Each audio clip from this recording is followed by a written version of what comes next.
we're living through this incredible explosion of AI right now, aren't we? It feels like AI is reshaping everything, how we work, how we interact, maybe how decisions get made. Yeah, absolutely. It's everywhere. But peel back the layers on any AI system, and you hit something fundamental. Hmm. Data. Just, well, massive amounts of it. Mm-hmm. And that immediately brings up these really profound questions about how that data is handled, Yeah. who controls it, and ultimately, what does it mean for privacy, for trust? Right.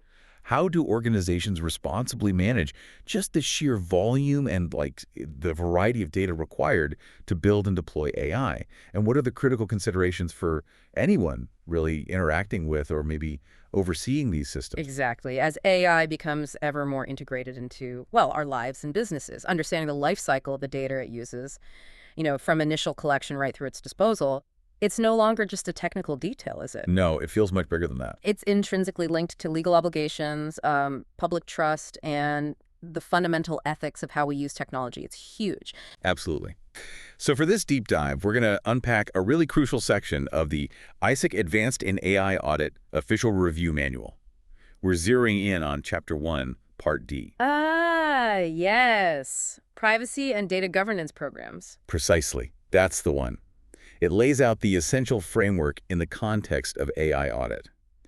Think of us as your guides, maybe, walking you through this vital material. Sounds good. Our mission today is to help you distill the key concepts, understand the specific risks AI introduces, and grasp the core requirements related to data handling and privacy when AI is in the picture. In this section of the manual, it provides a structured, professional perspective on the topic. We'll move through it topic by topic, almost like a guided exploration or maybe an interactive study session. Yeah, exactly. Focusing on the most important nuggets of knowledge you need to understand. Let's do it.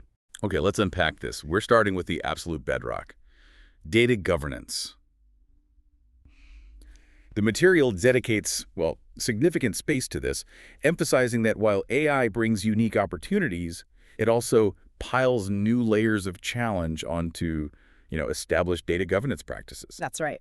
The core principle, as defined in the review manual, is that an enterprise must have a robust data governance program. And this starts with a detailed inventory of all electronically stored data and information assets. All of it. Well, yeah. It's not enough just to know you have data. You need to know what data you have. So step one is knowing your data landscape, Mm-hmm. documenting everything from databases to files, logs, sensor feeds, whatever it might be. Precisely. And beyond just inventorying, the source stresses the need to classify these assets. Classification helps determine the sensitivity of the data and consequently the protection needs required. Right. Is it public data? Yep. Internal confidential? Restricted personal info? That kind of thing. Exactly. That classification is critical. And this inventory and classification process, it isn't a one-time project, is it? The manual is clear it needs to be reviewed and updated regularly. Oh, absolutely. Given how quickly AI systems can ingest new data sources or, generate new data outputs, that regular review feels especially important here. It absolutely is. AI models are often dynamic, right? They're incorporating new data streams or being retrained on updated data sets. So a static data inventory quickly becomes obsolete in that environment. Makes sense. Now, why is this foundational specifically for AI beyond just being good IT practice? Well, like we said, AI systems are inherently data hungry.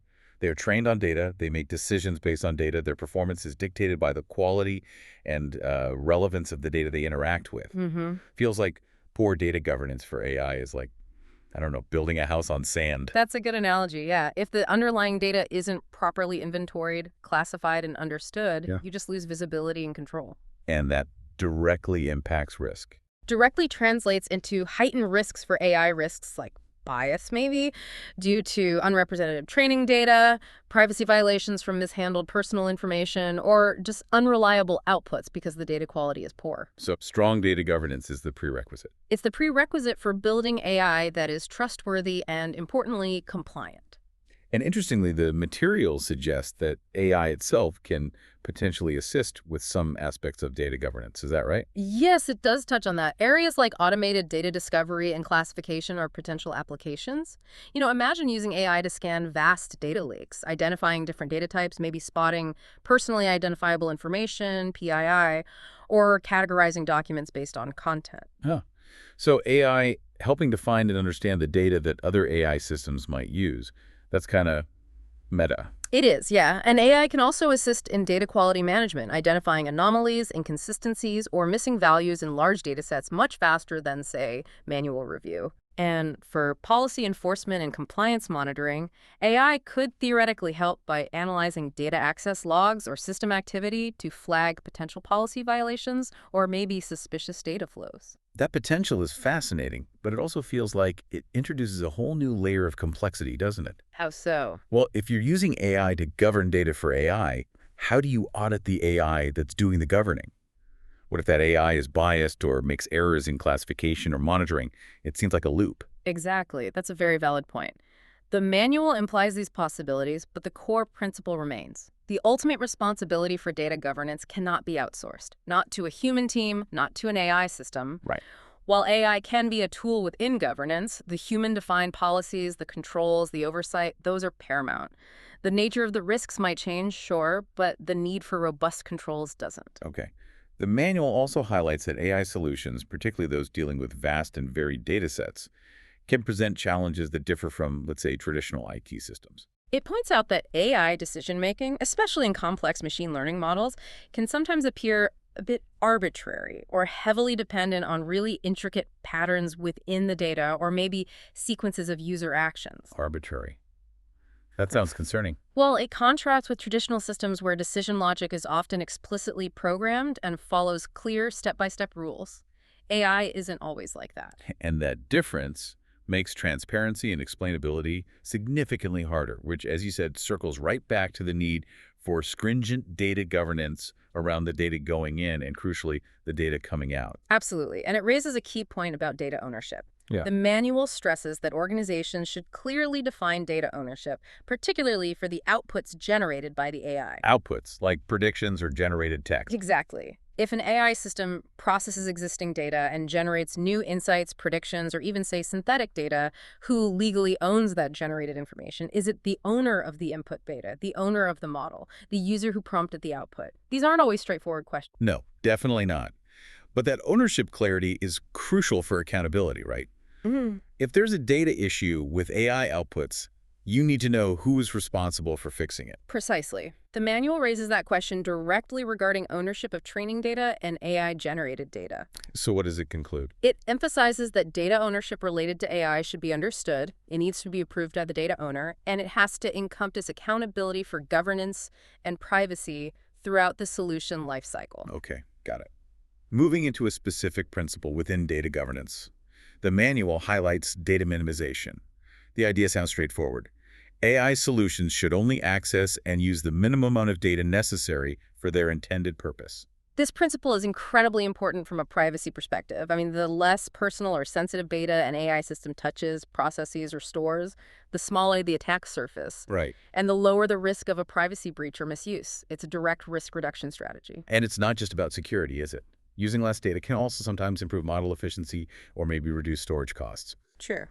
The manual gives practical examples of how this can be implemented, mentioning techniques like masking or tokenization during training. Yes, masking might replace sensitive strings like names or addresses with generic placeholders, like person name or address, while tokenization replaces data elements with unique identifiers that don't reveal the original information. So the model learns without seeing the real sensitive stuff. Exactly. Training a model on masked or tokenized data means the model learns the necessary patterns without ever being exposed to or storing the actual sensitive data. It's a concrete way to bake privacy right into the training process itself.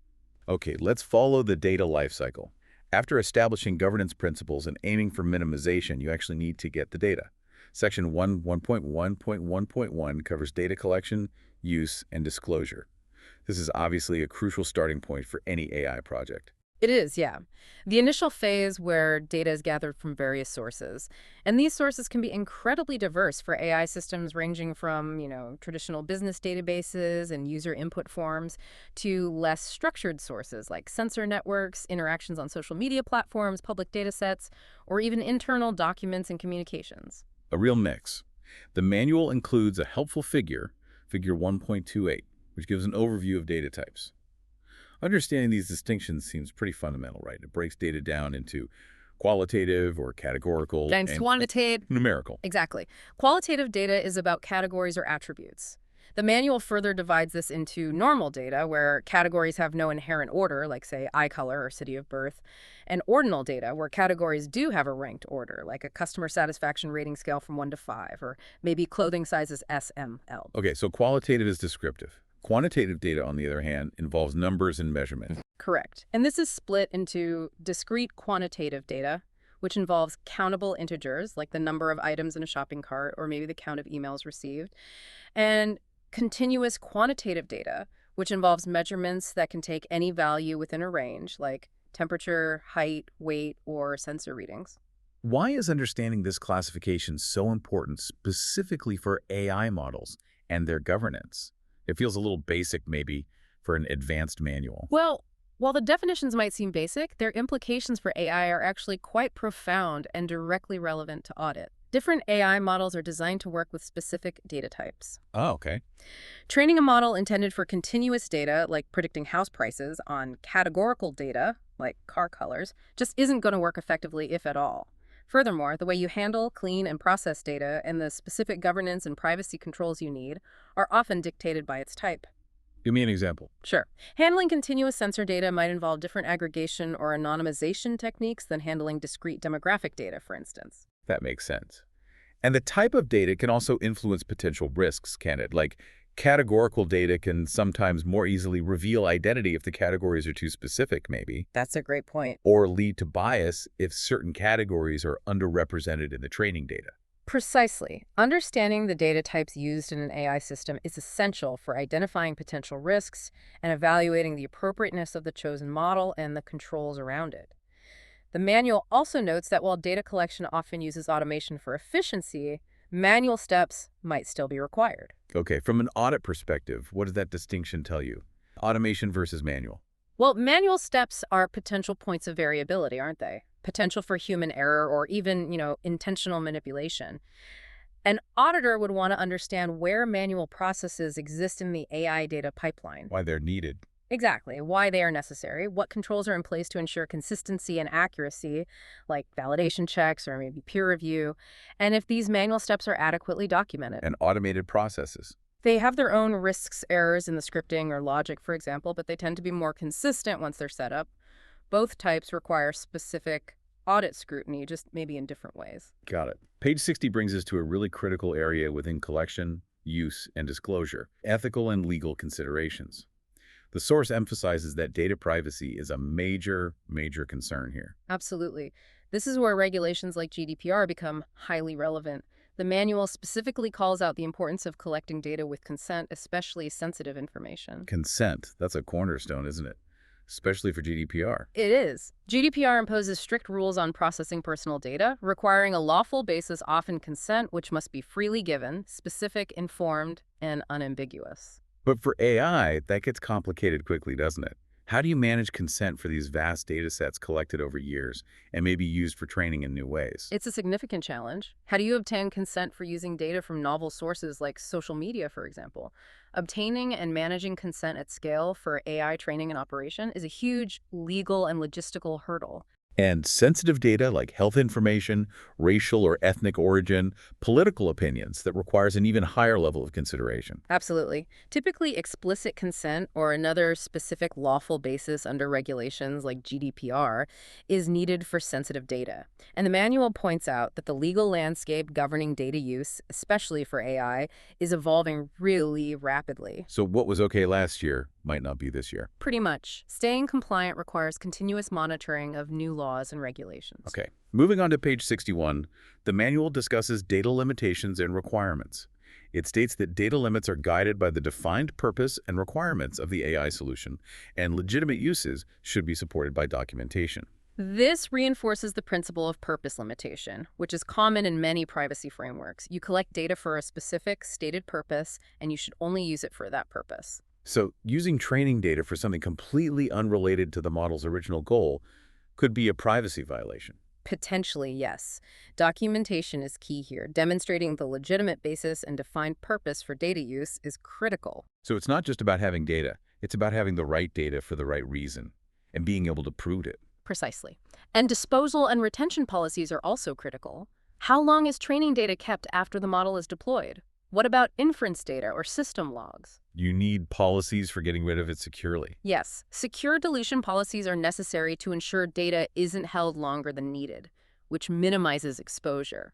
Privacy concerns should really drive these practical guidelines on data lifecycle management. The manual also mentions modeling processes. Right, it notes the importance of modeling processes for ensuring correct data use, highlighting things like data flow diagrams and understanding the data requirements of the AI model itself. Data flow diagrams sound essential for visualizing the journey of data through a complex AI system. You can spot where controls are needed or where risks might exist. They're a key tool for understanding that pipeline. And understanding the specific data requirements of the AI model, what features it needs, the required format, the volume helps ensure that the data governance policies are tailored to the actual technical demands of the system. Page 61 also touches on the risks of sharing data outside the enterprise, especially sensitive data. It emphasizes comprehensive agreements and maybe digital rights management or DRM. Yeah, sharing data, whether it's with partners, cloud providers, or maybe for collaborative AI training, significantly increases the governance and privacy risk surface. Comprehensive legal agreements are basically non-negotiable. Defining exactly what can be done with it. Exactly. Clearly defining permissible use, security requirements, audit rights. DRM can potentially provide technical controls to enforce these contractual obligations, although its application to complex AI datasets and models can be pretty challenging. Right. Okay, so once you have the data, you usually can't just feed it directly into an AI model. Section 1.1.5 on page 61 covers data cleaning and scrubbing. This sounds exactly like what it is. It is, pretty much. It's the process of identifying and correcting errors, inconsistencies, or missing data in the dataset. Think typos, incorrect formats, missing values, outliers, or maybe conflicting entries. And why is this particularly critical for AI? I mean, it's important for any data analysis, but does AI have specific sensitivities? Oh, absolutely. Raw data is almost always noisy. For AI models, particularly machine learning models, this noise and inaccuracy can fundamentally distort the learning process. How so? Well, a model trained on dirty data can learn incorrect patterns, leading to biased results, poor performance, and just unreliable predictions or classifications. The saying garbage in, garbage out is incredibly pertinent to AI. So accurate and reliable AI decisions are directly dependent on clean data. The manual lists key tasks like handling missing values and removing duplicates. Yes, handling missing values requires decisions. Do you remove the entire data point? Do you impute a value, like using the average, median, or maybe a more complex estimation? The choice can impact the dataset's characteristics and potential bias. Duplicates. Removing duplicates is also vital. If the same data point appears multiple times, the model might incorrectly weight its importance, which can skew the results. And from an audit perspective, understanding the data cleaning processes is crucial because issues here directly impact reliability and, importantly, the fairness of the AI model being audited. Exactly. An auditor needs to know how data was cleaned, what decisions were made, like those imputation methods, and whether those processes were systematic, documented, and subject to quality control. Poor data quality or flawed cleaning processes are significant audit findings for an AI system. Okay. Moving into a technique often applied to data for AI, section 1.14.6 on pages 62-63 discusses data clustering. Right. Clustering is what's called an unsupervised learning technique. Unlike supervised learning, where you train a model to predict known outcomes, clustering explores data to find inherent groupings or patterns based on similarity without predefined labels. So it finds groups automatically. Essentially, yes. It groups data points into clusters, where points within a cluster are more alike each other than they are to points in other clusters. The manual illustrates this with figure 1.29 showing hard clustering and figure 1.30 showing soft clustering. What's the key difference between those two? In hard clustering, like the common k-means algorithm, each data point is assigned exclusively to one cluster. Think of sorting objects into distinct boxes. Each object goes into only one box. Figure 1.29 shows those clearly separated groups. Okay, clear boundaries, and soft clustering introduces a bit more nuance. Yes, exactly. In soft clustering, like fuzzy c-means, a data point can belong to multiple clusters, but with varying degrees of probability or membership. Figure 1.30 shows data points with a sort of fuzziness around the cluster boundaries. Right, I see. Indicating they have a certain probability of belonging to one cluster and maybe a different probability of belonging to another. It acknowledges that some data points might not fit neatly into a single category. Okay, that distinction makes sense technically. But how does clustering, as a technique, relate back to data governance or privacy considerations? That's a good question. While clustering is a tool used on data, the results of clustering can have significant governance and privacy implications. How so? Well, for example, clustering customer data might reveal sensitive groups or patterns of behavior that weren't obvious before. These newly identified clusters might require specific governance policies regarding their use, access, and protection to avoid discrimination or privacy violations. Ah, so it's not just governing the raw data, but governing the insights and groupings derived from it using techniques like clustering. Precisely. If clustering identifies a cluster of individuals exhibiting characteristics associated with, say, a protected class, using that cluster for differential treatment could easily lead to fairness issues or discrimination. Governance needs to extend to how these derived insights are handled and used responsibly. So an auditor might look at that. Definitely. An auditor might examine how clustering is used in an AI system and whether appropriate controls are in place to govern the results of that analysis, not just the input data. Okay, interesting. We're bringing this first major section on data governance full circle now with section 1.14.7 on page 64, focusing on data ownership with regard to governance and privacy. Yes, this reinforces a point we touched on earlier, but it's so critical it gets its own section. The manual reiterates the absolute necessity of clearly defining who owns the data involved in AI systems. And linking that ownership directly to accountability. It keeps coming back to accountability. Exactly. Ownership isn't just a legal title, it's about assigning responsibility. The defined data owner is accountable for ensuring that the appropriate data governance and privacy practices are applied to that specific dataset throughout its life cycle within the AI solution. The manual poses the crucial question again. Who owns the data used in training? And who owns the data generated as outputs? As we discussed, this seems much less straightforward for AI than for, say, a traditional database with clearly defined inputs and outputs. Consider an AI model trained on a combination of licensed third-party data, internal proprietary data, and maybe publicly available scrape data. Who owns the resulting model's weights, which encapsulate patterns learned from all that data? Good question. And who owns the predictions or classifications it generates? These aren't just theoretical questions. They have real-world implications for data sharing agreements, intellectual property, and accountability in case of data leakage or misuse traced back to the model or its outputs. And the manual states that this ownership related to AI solutions must be understood and approved by the data owner, encompassing the accountability for governance and privacy concerns of the data inputs. This means the data owner needs to be aware of how their data is being used within the AI system. They need to agree to that use and accept responsibility for ensuring its governance and privacy controls are maintained, even when it's being transformed or used by a complex AI model. It requires really close collaboration between data owners and the AI development and operations teams. Okay, that provides a pretty comprehensive look at the data governance foundation. Now, let's shift our focus specifically to privacy, the second major theme covered in Chapter 1, Part D, starting on page 64. Right. As we've seen, AI's reliance on data puts privacy front and center. AI solutions routinely process vast amounts of information, and much of that includes personal data. Privacy isn't merely a regulatory checkbox, it's a fundamental ethical consideration and absolutely essential for building and maintaining user trust in AI systems. The manual introduces key roles and concepts here, starting with data protection officers, or DPOs, in Section 1.15.1 on page 64. Yes, DPOs play a vital role, particularly in organizations subject to regulations like GDPR.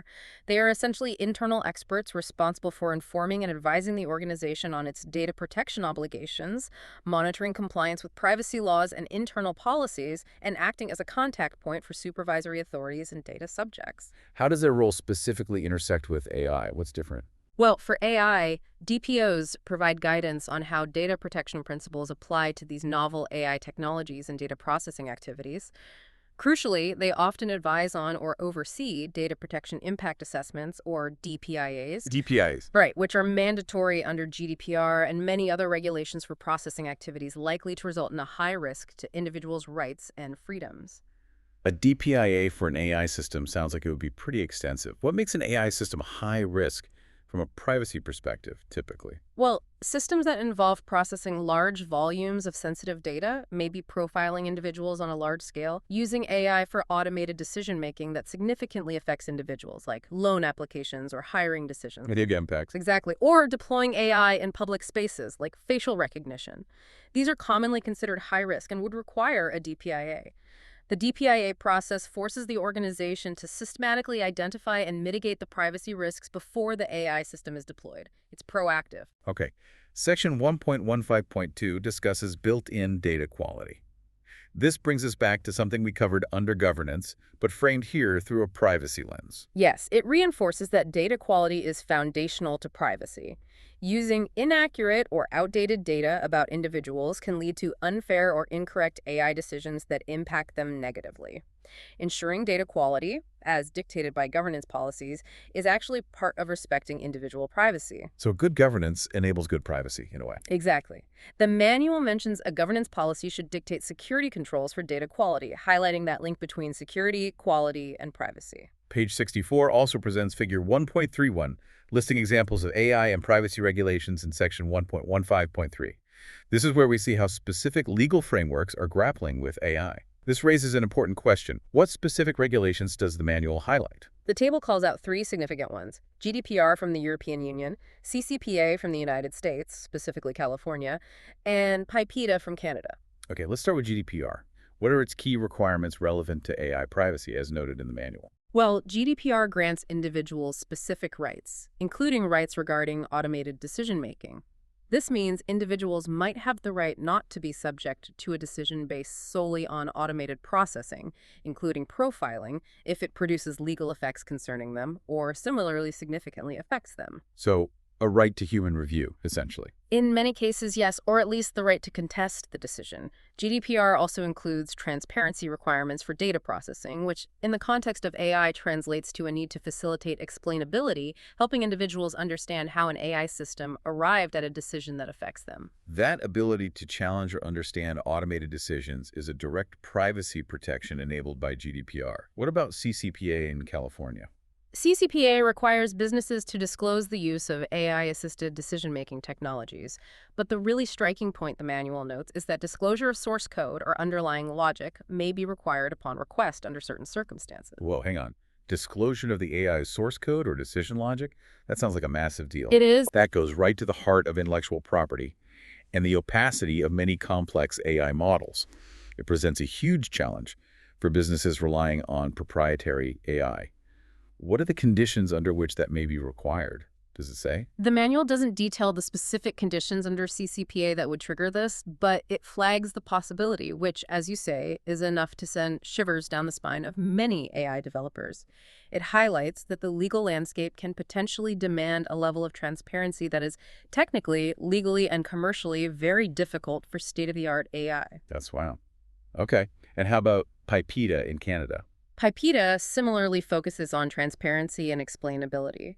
The manual notes that organizations must ensure that individuals are provided with explanations for decisions made by AI systems upon request, particularly if those decisions relate to their personal information. So again, the focus is on giving individuals insight. Exactly. Insight into how AI is using their data to make determinations about them. And the manual is careful to point out these are just examples, right? There could be many others.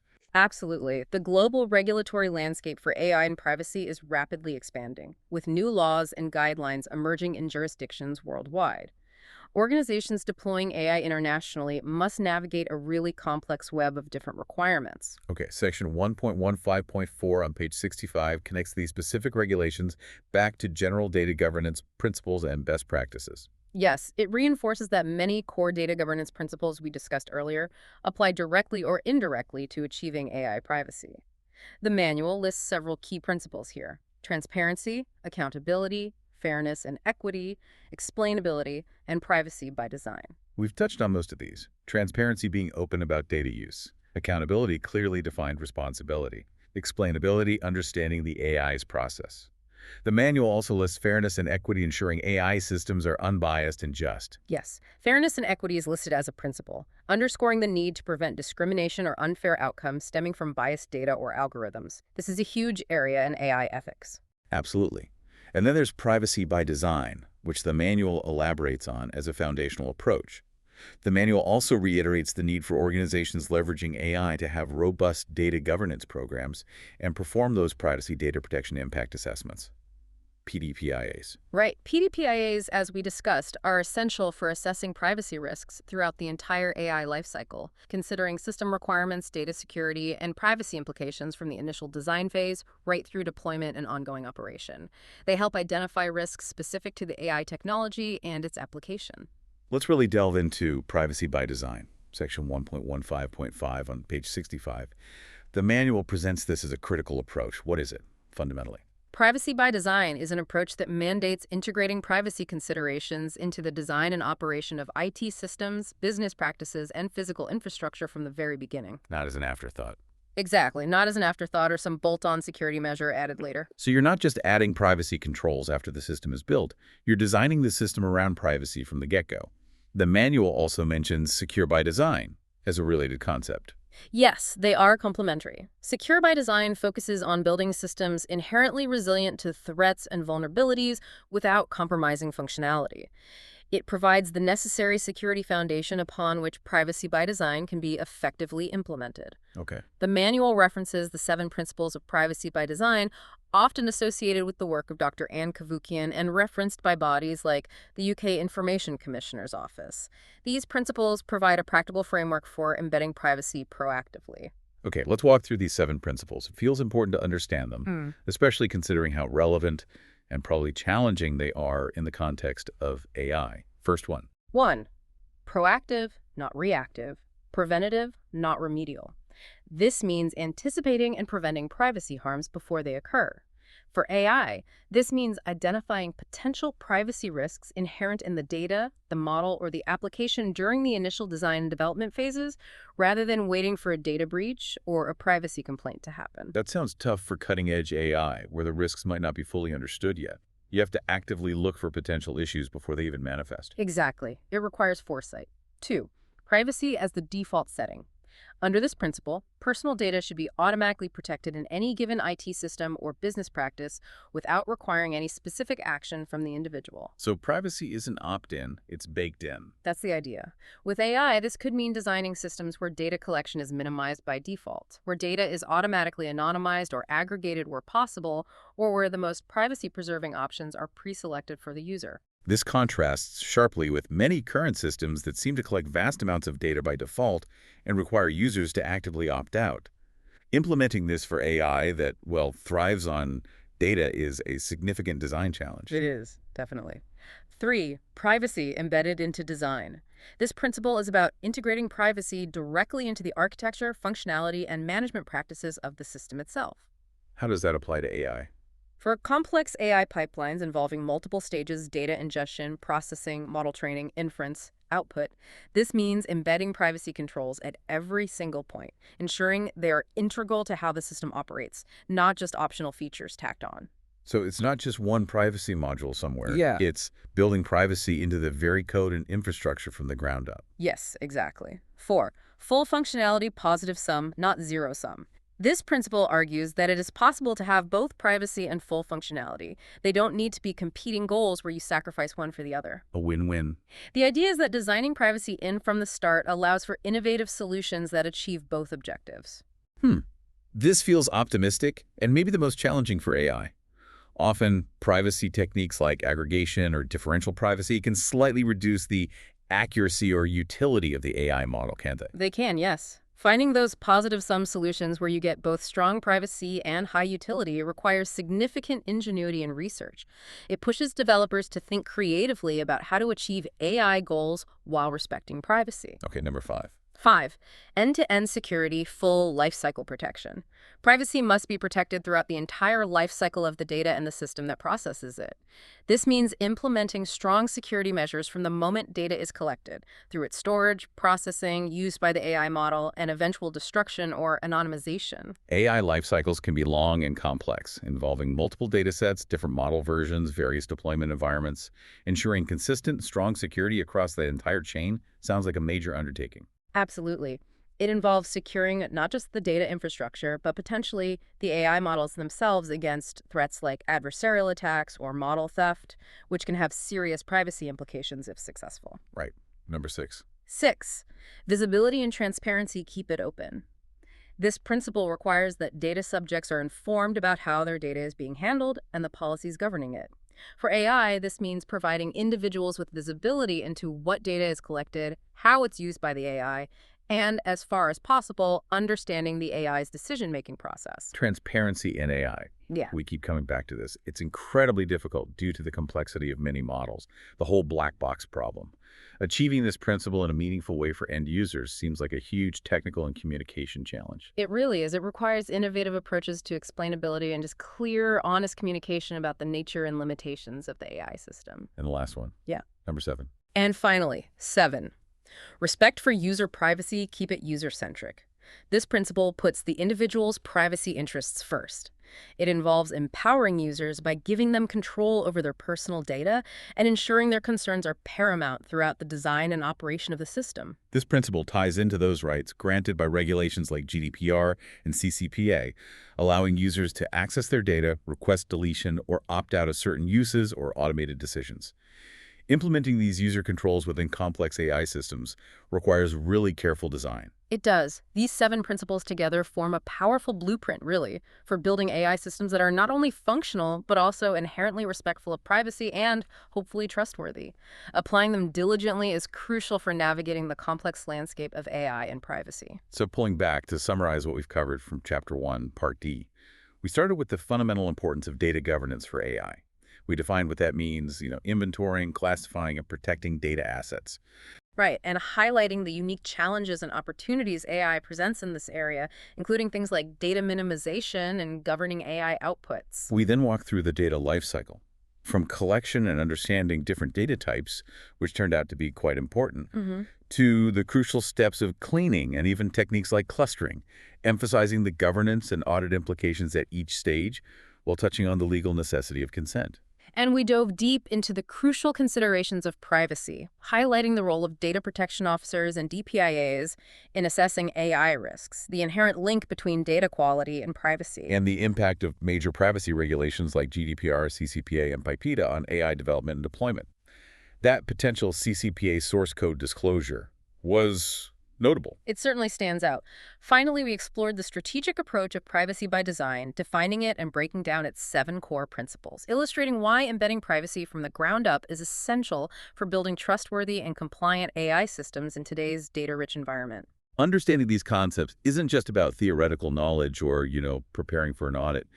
It feels absolutely essential for anyone working with, developing, or overseeing AI. I agree. Strong data governance and a commitment to privacy aren't obstacles. They are prerequisites for building AI that is reliable, ethical, and that society can actually trust. And neglecting them leads to significant risks, from biased outcomes and data breaches to severe regulatory penalties and just a loss of public confidence. This knowledge empowers you, the listener, to identify potential issues, ask the right questions about how data is being handled, and advocate for the controls necessary to ensure AI systems are deployed responsibly, respecting individual privacy throughout their entire life cycle. Well said. So here's a final thought to leave you with from this deep dive. As AI systems become increasingly sophisticated, processing more varied data and making decisions through processes that can be, hard for humans to fully trace or explain, how do we ensure that the governance framework and the privacy principles we've discussed remain robust and adaptable enough to oversee these rapidly evolving technologies? What stands out to you as the most pressing challenge in balancing AI innovation with data responsibility? That's the million-dollar question, isn't it? These are complex challenges, and they're only going to become more central as AI continues to advance. Thanks for joining us for this deep dive. We hope this guided exploration of the source material helps you navigate the complex and vital intersection of AI, data governance, and privacy. Until next time.